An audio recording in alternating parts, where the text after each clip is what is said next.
Summer और दीक्षा बहुत अच्छे दोस्त थे।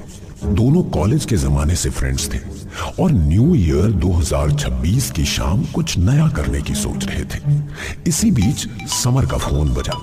उसका दोस्त शशांक कॉल कर रहा था। शशांक, हम रेस्टोरेंट में तुम्हारा और बाकी दोस्तों का इंतजार कर रहे हैं। सॉरी यार, दरअसल मैं तुम्हें और दीक्षा को एक सरप्राइज देना चाहता था। हम सब फ्रेंड थंडर लीफ हिल रिजॉर्ट में बैठे पार्टी एंजॉय कर रहे हैं। ये सुनकर समर चौंक गया। ये क्या बात हुई? तुम्हें पहले बताना चाहिए था ना। चलो अब तुम दोनों भी आ जाओ। तुम अच्छी तरह जानते हो यहाँ हर न्यू ईयर पर रात 12 बजे के बाद क्या धमाल होता है। इतना कहकर शशांक का फोन कट गया। दीक्षा ने समर को देखा। क्या हुआ? समर ने सारी बात बता दी और बोला, हमारे दोस्तों ने हमें सरप्राइज दिया है। शशांक को मिलने दो, इसके सरप्राइज कभी खत्म होने का नाम ही नहीं लेते। कुछ देर सोचने के बाद दीक्षा बोली, लेकिन जिस रिजॉर्ट का उसने नाम लिया वो तो जंगल के बीच में है और कुछ ही देर में रात हो जाएगी। कम ऑन दीक्षा, हम पहाड़ी इलाकों में रहने वाले हैं। यहाँ के टीनएजर्स जंगल में बने रिजॉर्ट में न्यू ईयर पार्टी एंजॉय करते हैं। दीक्षा कार में बैठ गई और समर ने कार जंगल की ओर मोड़ दी। तभी तेज बारिश होने लगी। Oh my God, new year की रात और ये बारिश, ठंड तो बहुत बढ़ जाएगी। अचानक समर ने कार रोक दी। दीक्षा चौंक गई। क्या हुआ? कार क्यों रोक दी? सामने सड़क पर गिरा वो बड़ा पेड़ नहीं दिख रहा तुम्हें? और यहाँ वहाँ कुछ और भी गाड़ियाँ खड़ी हैं जो वापस लौट रही हैं। गई भैंस पानी में। यानी इस साल हम न्यू ईयर पार्टी एंजॉय नहीं कर पाएंगे। समर मुस्कुराया, कार बैक की और बोला, टेंशन क्यों लेती हो दीक्षा, मुझे एक शॉर्टकट रास्ता भी मालूम है। समर ने कार को दूसरे रास्ते की ओर मोड़ दिया। वो रास्ता आसपास के पेड़ों से अंधेरा और भयानक लगने लगा। तुम किस रास्ते से जा रहे हो? ये तो जंगल का वही हिस्सा है जहाँ बहुत कम लोग जाते हैं।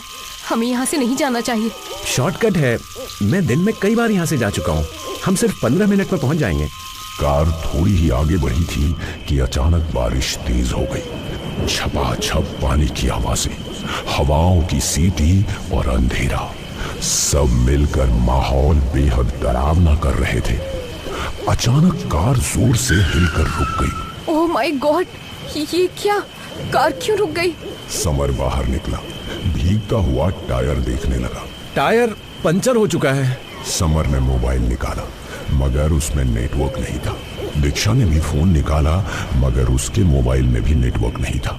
दीक्षा कार से बाहर आ गई। हम दोनों फंस गए हैं। तभी समर की नजर दूर पड़ी। बारिश की धुंध के बीच एक पुराना बंगला दिखाई दे रहा था। टेंशन मत लो, वो सामने एक बंगला दिख रहा है, चलो वहां चलते हैं, शायद मदद मिल जाए। बारिश और ठंड से बचने का कोई और रास्ता न होने के कारण समर और दीक्षा उस पुराने वीरान बंगले की ओर बढ़ गए। उनकी सांसों की भाप ठंड में उड़ रही थी। चारों ओर सन्नाटा, पेड़ों से टपकती बूंदें और हवा में एक अनजाना डर। दोनों ने बंगले के दरवाजे पर जाकर घंटी बजा दी। ये नया साल 2026 हमेशा याद रहेगा। अगले ही पल दरवाजा धीरे धीरे चर्र करते हुए खुला।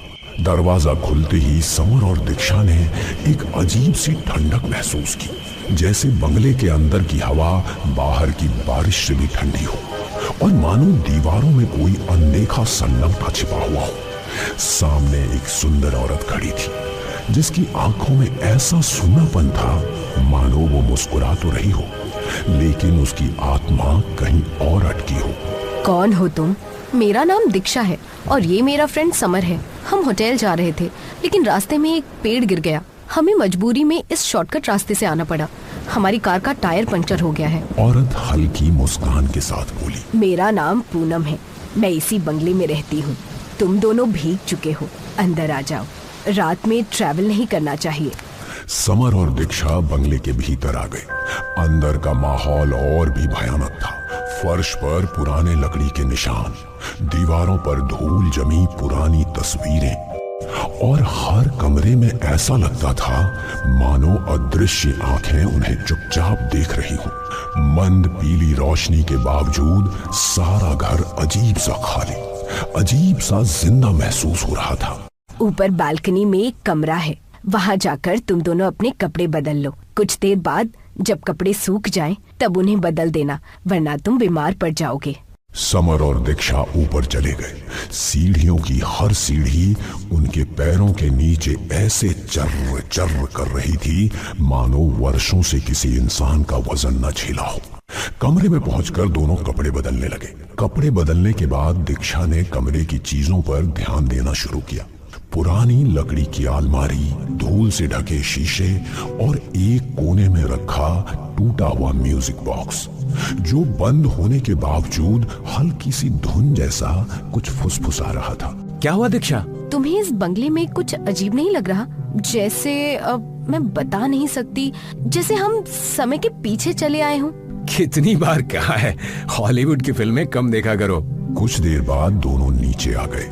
पूनम ने दोनों को देखा और बोली, तुम दोनों काफी थके हुए लग रहे हो। डाइनिंग टेबल पर खाना तैयार है, डिनर कर लो। समर ने मना किया, दीक्षा ने भी, लेकिन पूनम जिद करने लगी। आखिरकार दोनों मान गए। डाइनिंग टेबल पर मोमबत्तियां जली हुई थी। उनकी लौ हवा के बिना भी हल्की हल्की कांप रही थी, मानो किसी अनदेखे साए की सांसें उन्हें हिला रही हो। टेबल पर एक 16 वर्षीय लड़की बैठी थी। वो समर और दीक्षा को बिना पलक झपकाए घूर रही थी। उसकी आंखों में कोई हरकत नहीं, कोई चमक नहीं, बस मृत सी स्थिरता। दीक्षा के शरीर में सिहरन दौड़ गई।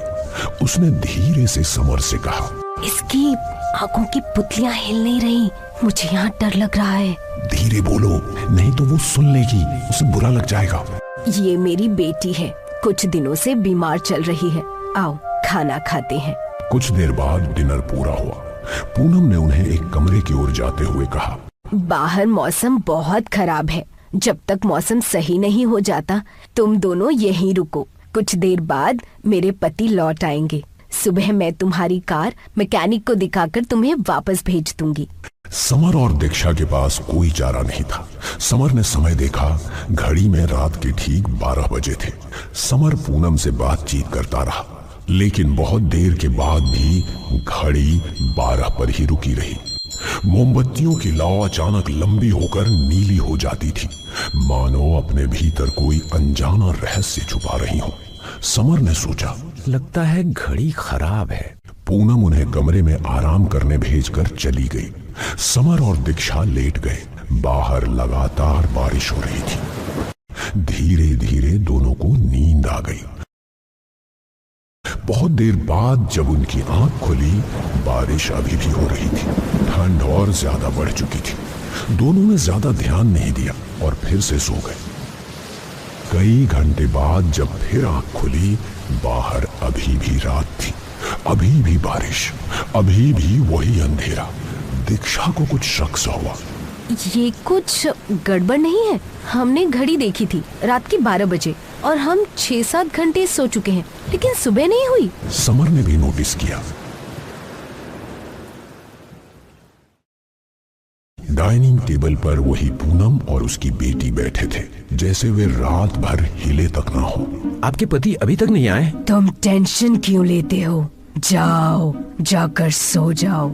सुबह होते ही वो वापस आ जाएंगे। नहीं, हम यहीं बैठेंगे। दोनों काफी देर बैठे रहे, लेकिन सुबह नहीं हुई। ये क्या है? सुबह क्यों नहीं हो रही है?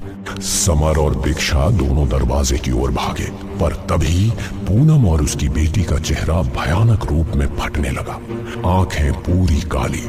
बेवकूफ, जो इस विला के अंदर आ जाता है उसकी सुबह कभी नहीं होती। यहाँ आज भी 1991 चल रहा है। समर ने दीवार पर लगे कैलेंडर की ओर देखा। वो सचमुच 1991 का कैलेंडर था। उस पर उसी तारीख का गोला बना था। मुझे तभी कुछ तो बहुत अजीब लग रहा था। अगले ही पल पूनम और उसकी बेटी के चेहरे और ज्यादा भयानक रूप से बदलने लगे। पूनम चीखते हुए बोली, बरसों पहले हमारे पति न्यू ईयर की रात न्यू ईयर मनाने के बहाने हमें यहाँ लेकर आए थे, लेकिन उन्होंने हमें मार दिया क्योंकि उन्हें शक था कि मेरा अफेयर किसी और के साथ चल रहा था।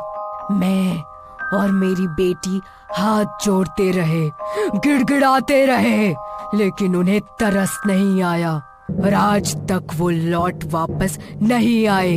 हम बरसों से उनके आने का इंतजार कर रहे हैं। अब जो भी इस घर में आता है वो कभी वापस नहीं जाता। समर और दीक्षा पीछे हटे, पर अब बहुत देर हो चुकी थी। पूनम और उसकी बेटी ने भयानक अंदाज में उन पर झपट्टा मारा। भयानक चीखें, अंधेरा, और फिर उस रात ना तो सुबह हुई ना 2026 आया। 2026 हॉरर न्यू ईयर ने 2 और मासूम जिंदगियां अपने अंधेरे में निकल ली थी।